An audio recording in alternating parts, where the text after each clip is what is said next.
A huge thank you to everyone who continues to support my channel through patreon.com/doseofbuckley. But also thank you to those people out there sharing my videos, getting the word out, forcing their friends to watch me until they think of nothing else. They must hear my voice to quench the madness. You're doing great work too. We are living in a bizarro world. I don't know if I'm allowed to say that. Bizarro World might be trademarked Detective Comics, a subsidiary of Warner Brothers, an AT&T company. But anyway, we live in a world where 2 + 2 only equals 4 if a person whose political leanings you agree with says so. Otherwise, if someone who isn't on your team says it, then that's just big math trying to control you. And so, all it took for Republicans to be anti-business doing their own thing was those businesses trying to pander to the wrong side of the rainbow-colored crosswalk. Yes, Republicans are pretty pissed off at Disney right now because of the whole thing going on in Florida where the government doesn't want, quote, LGBT issues discussed in public schools. And Disney employees staged a walkout to protest the bill that many call the Don't Say Gay bill. Florida calls it the Parental Rights in Education bill. It says you can't talk about sexual orientation or gender identity until 4th grade. There's way more to it than that, but that's not what this video is about. Argue about that in the comments section if you want. Anyway, Florida Governor Ron DeSantis was like, "Oh yeah, Disney, you don't like it? Well, fuck you guys. You know how we gave you special status for like 50 years to do your own thing? Oh, well, that's gone." They could build on their own land without government approval, collect taxes, and provide its own emergency services in the park. Now I guess it can't. But that's not enough of a punishment. Republican Senator Josh Hawley introduced the Copyright Clause Restoration Act. What that would do is, any entertainment company or theme park company, nudge nudge, worth over $150 billion would see their copyright protections reduced from 95 years to 56 years.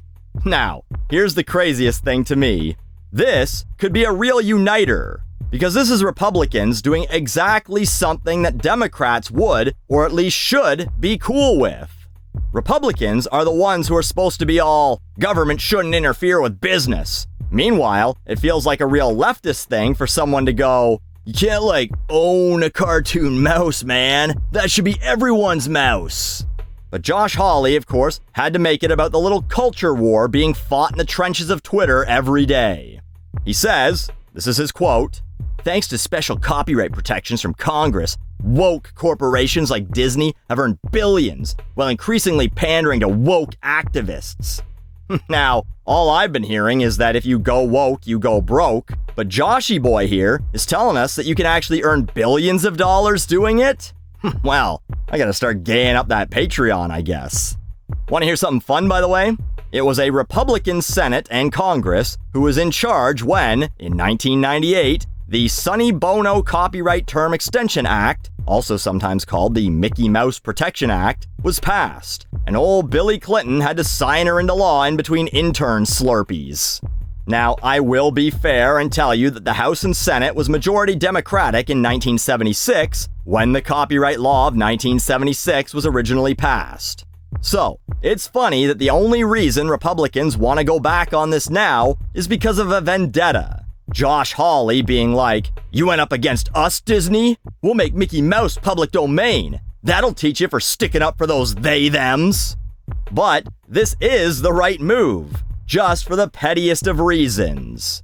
Current copyright laws are ridiculous and have been extended over and over because of Disney. As I said, they called the law the Mickey Mouse Protection Act in 1998 because Disney lobbied for it.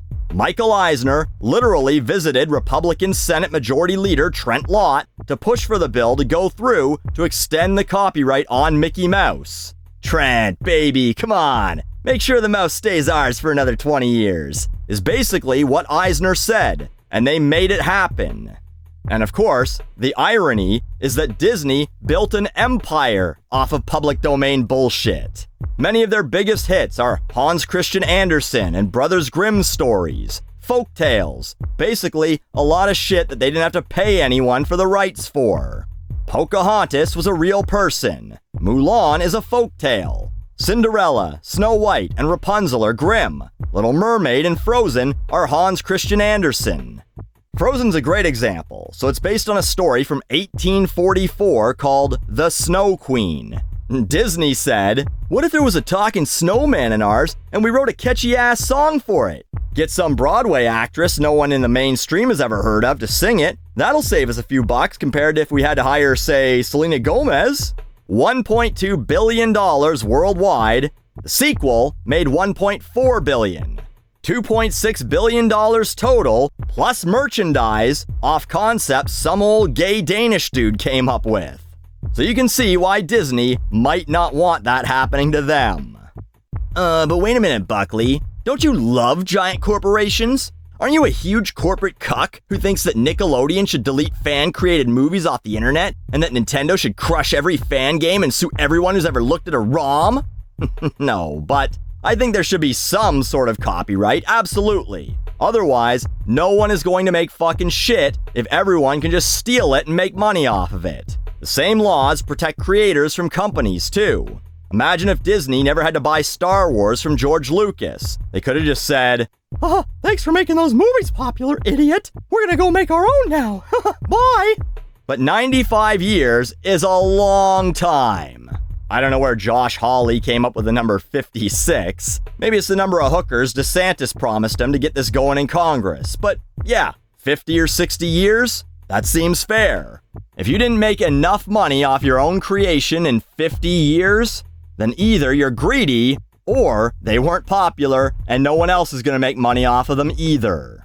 But of course, opinions were mixed on Twitter. One guy says, "But Mickey Mouse design belongs to Disney, not the public. I make something, then that is mine. Otherwise, it's called stealing. What's even good about the bill?" Jesus, who is this guy, a dose of Buckley or something? A person answers the question, "What's good about the bill?" with, "Literally everything. If you make something, you should get to profit off it, but then you shouldn't get to stop other people from profiting off the same thing." Alright, well, hold on a sec here. I don't agree with that sentence written as is. Like, I just love this anime profile picture being like, "Well, someone just made a new thing that's very popular. Now me, someone with zero creative thoughts in the black hole of nothingness that is my brain, should be allowed to also make money off that."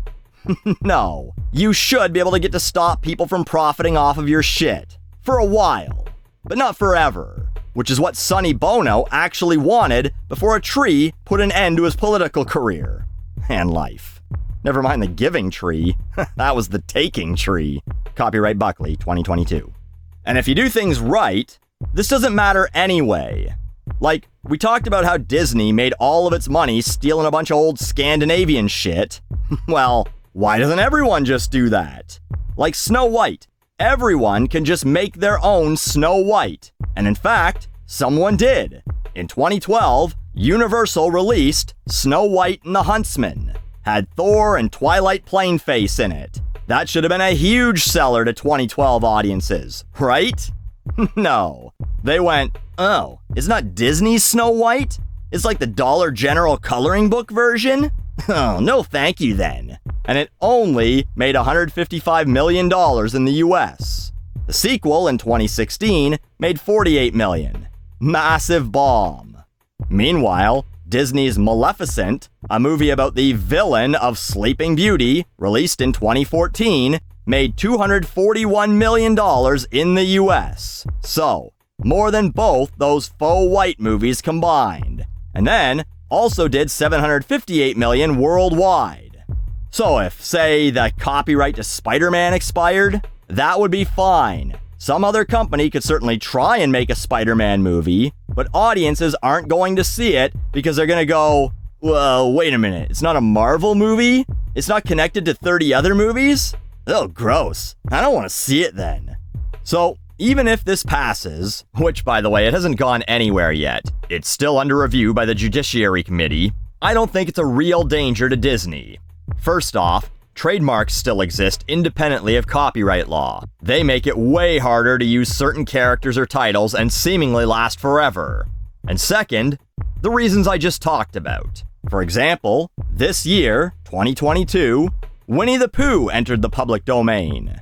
That's right, Pooh, Rabbit, Piglet, Eeyore, T-Word, the whole gang. All yours to do what you want with.